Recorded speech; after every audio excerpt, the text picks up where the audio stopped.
Hello, welcome back to another episode of the Everyday Joy podcast. I'm your host, Ash Couchman, and I cannot wait to find moments of joy with you today. If you've been loving the podcast, doesn't matter if you've been listening for years, months, weeks, or maybe this is your first time listening, whatever it is, would you go and give us a 5-star written review? Would you tell everyone why you love the podcast, how it's helped you in your faith, how it encourages you each and every day, just to help more people find out about the Everyday Joy podcast? I'm so excited for you to hear today's guest speak. Let's dive into the Word of God.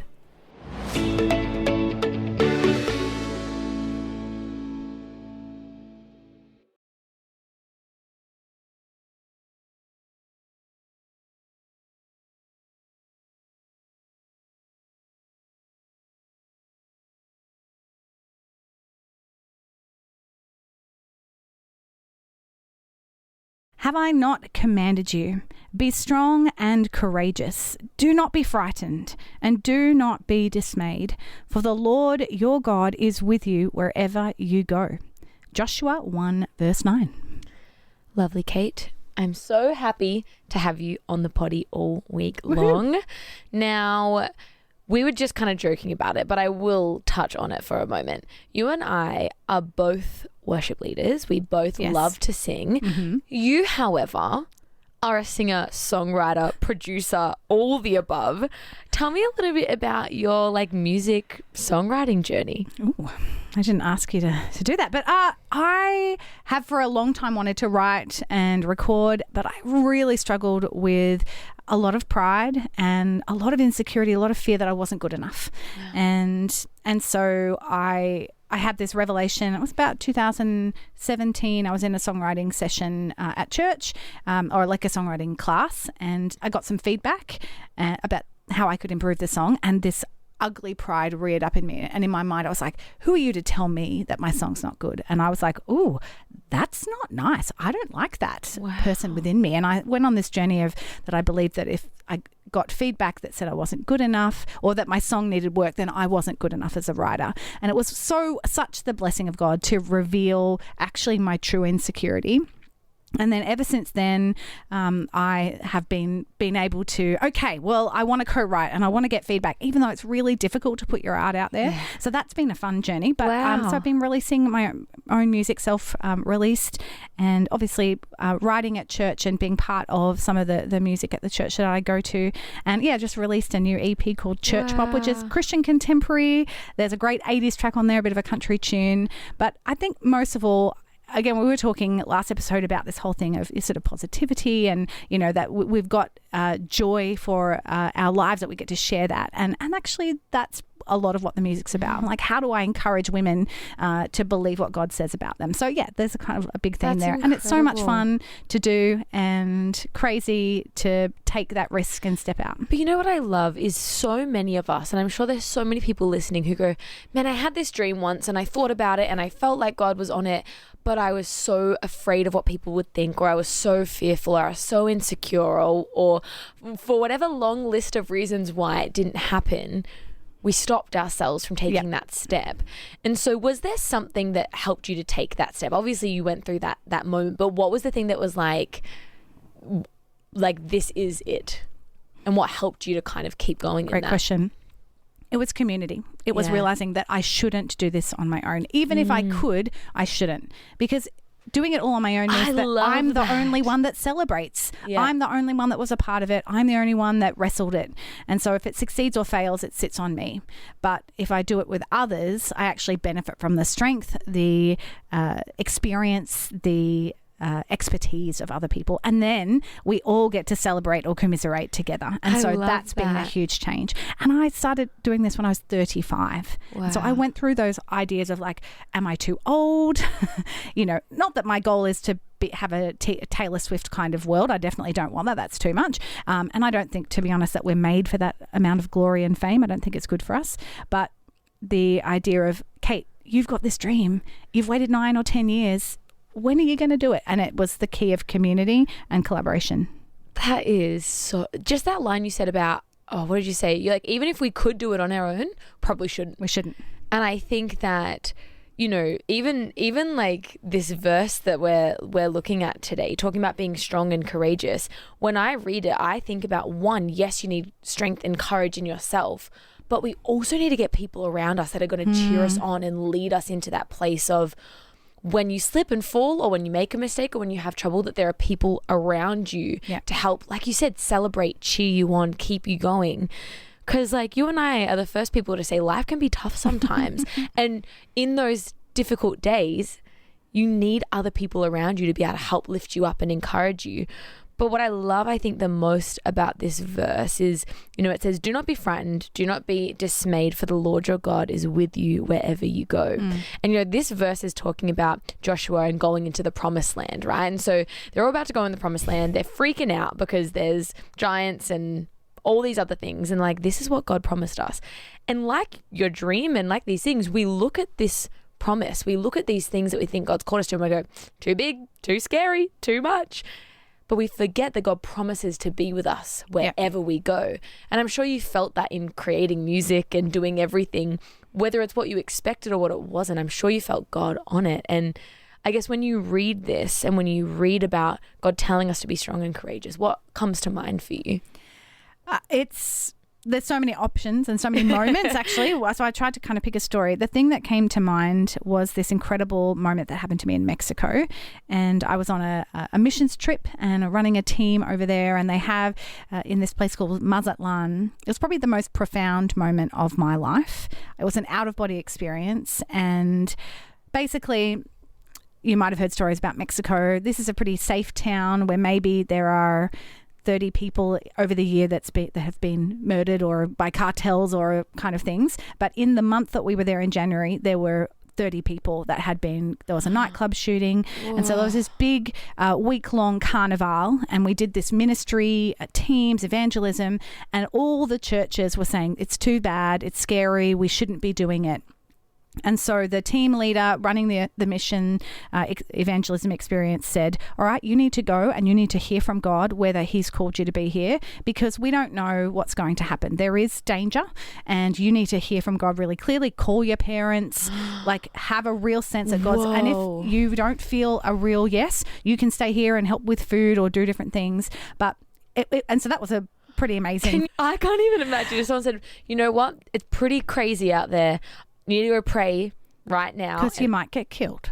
That is insane. And that was such a strange moment of, this is kind of real because this happens in real life, but we're a bit insulated from that here in Australia.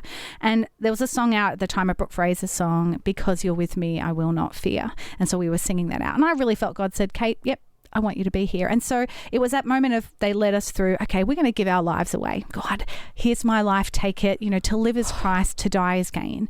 And so because I'd really heard from God that he wanted me to be in a part of it, I got to go, all right, I've given my life away no matter what happens, which is a cool prayer to pray, but this was very real, very... It wasn't just hey God, like you have my life, that's great. It's no Lord, like there's a... Who knows? I don't know what the percentage is, but there's a decent chance something goes wrong here. Yeah. And so on the last day of the big carnival, there was a big parade through the kind of main street, and we were in a little house. We had a prayer house. There was a drop-in cafe and a hairdresser where we would do things, and I was praying with the team in the back room, and I felt the Lord say, you know, just go out to the front and pray for people as they went past on their floats. And there was lots of people, maybe 15,000 people along the stretch of the road. And then all of a sudden people started running and panicking. There were people jumping off 1.5 meter floats onto the road, diving over the fence onto the sand. And I didn't know what was going on. Nobody knew, but there was a mass panic. And there could have been a gunman just around the corner. There could have been a bomb. There could have been anything. And you could tell that no one knew, but everybody was just running and panicking. People were streaming into the building, jumping over fences, trying to get away from whatever there was. And the out-of-body experience that I mentioned before was the incredible calm and peace. I felt like I was a ghost with everyone else is feeling this, and I feel so at peace in a way that I never had. I was like, yep, come on through, no worries. Like almost that I was floating on some kind of peace cloud, and it was so strange. I remember feeling both things, like, what? This is weird that I feel this when everyone else is panicking. And it was the reality of, I've already given my life away. So what? Why fear? Why fear? I don't have to fear because he is with me. And I get emotional when I share the story, because that's what really trusting in God is. That's what living a life without fear is like, is that groundedness in him. He's got me. And in the end, you know what it was? It was a car backfired. But because everyone was already fearful, wow, it caused them to panic, to make crazy decisions, to injure themselves. And that's what fear does, is it robs us of our freedom, of our peace. Yeah. And so for me, this verse, do not be dismayed, do not be frightened, for the Lord your God is with you wherever you go. And I thought, this is a probably only just a snippet or a snapshot of what it means to live in peace with God. Yeah. I don't have that all the time. I still have fear. It's not like it's lived. It was that moment, but it was that sense of, God, for me to live is Christ, but to die is gain. And so if that's what you're calling me to, I give my life away. And then I felt the reality of the Spirit in that moment. Wow. Still the most profound. I still get tingles every time I share it. I literally could cry. I think you talking about that experience of God's peace, right? And how God calls us. I'm literally going to cry if I keep talking about this, because sometimes I get so disappointed with myself for not trusting God in that way, you know.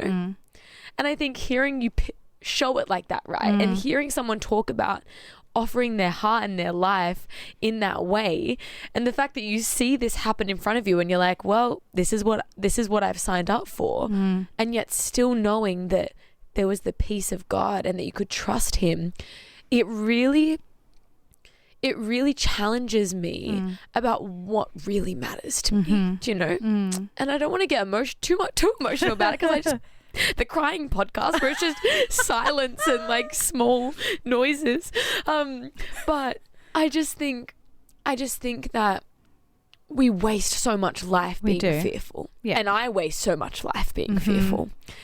And this scripture and just that picture that you've shown us through talking about that, it's really a moment of needing to learn to figure out what matters. And if all that matters is Christ, obviously, like you said, there's still times where we're fearful. It's a natural response. It's a natural part of life sometimes.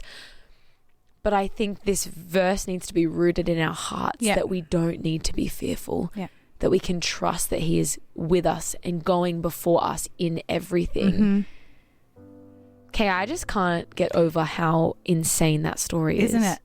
Every time I share it, I'm still impacted, because I didn't know what was around the corner. But I think for all of us, if we think about, like, we're not all going to have a Mexico gunman story, which is a car backfire story, but this whole thing of what's going to make decisions for us. Is it our fear or is it our trust in God? And so when I notice that the outflowing from that moment was, okay, I don't want to let fear to make decisions for me.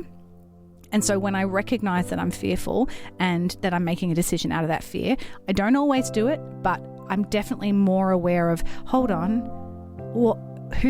what's deciding this for me? Is it the love of God, the trust of God, the knowing who he's made me to be or what he's spoken about me, or that, God, you're with me. I don't have to be afraid. And again, that's the whole thing of renewing our minds, changing how we think. And so that's been the outworking of that crazy moment in my life, is what's going to make the decisions. Is it the fear or is it the trust in God? And so it's always that invitation for all of us every day. Am I going to fear in this relationship? Am I going to fear and worry about money or about my future? Or am I going to say, God, because you're with me, I will not fear? And I love that song, and people go and listen to it. My hiding place, my safe refuge, my treasure, Lord, you are my friend and King, anointed one. He's the most holy one. And again, it's about lifting our eyes up off our circumstances, choosing to trust him, and then choosing to receive the peace that he gives us so freely, so wonderfully, and deciding not to let fear make decisions for us.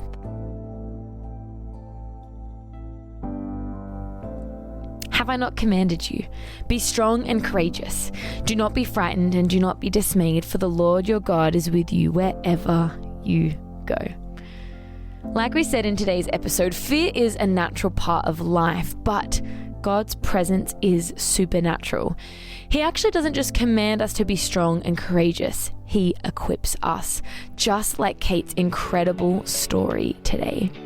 When you're tempted to shrink back, remember and hear his voice whispering that he is with you wherever you go, and let his courage carry you. I cannot wait to dive even deeper into the Word of God with you tomorrow, but until then, I pray you're able to find moments of joy.